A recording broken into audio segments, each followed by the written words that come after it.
Welcome back. The death of excommunicated atheist dictator Fidel Castro still grieved by Pope Francis. In a message to Raul Castro, the Pope wrote, quote, "I express my sentiments of sorrow to your excellency and other family members of the deceased dignitary, as well as to the people of this beloved nation." So what does this say about exiled Cuban Americans here as they celebrate in the streets of Miami? Here to weigh in is Fox News religion contributor Father Jonathan Morris. Good morning. Father, always good to see you. Yeah. Good morning. You know, they say that there are two things we know for sure are always going to happen, death and taxes. Well, here's another one.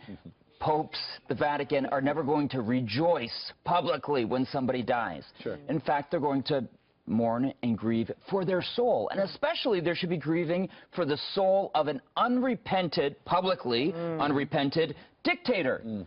Okay, now I don't know what his personal life was like, but the Vatican's never going to be saying, yippee, someone has died.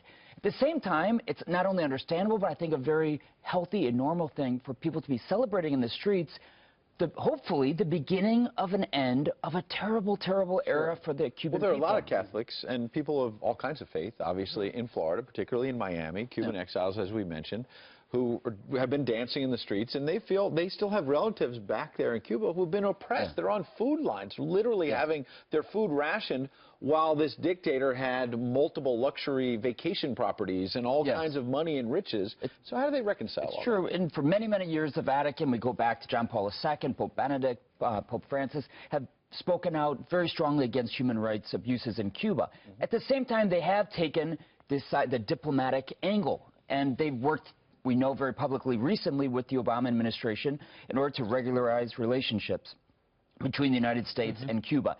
So that's probably another element. Listen, we're not going to publicly go and rail against Fidel Castro as he's dying. So maybe that's, whether that works or not, that's a prudential decision. 60 years of atheist authoritarian regime in Cuba. What is the state of the church there?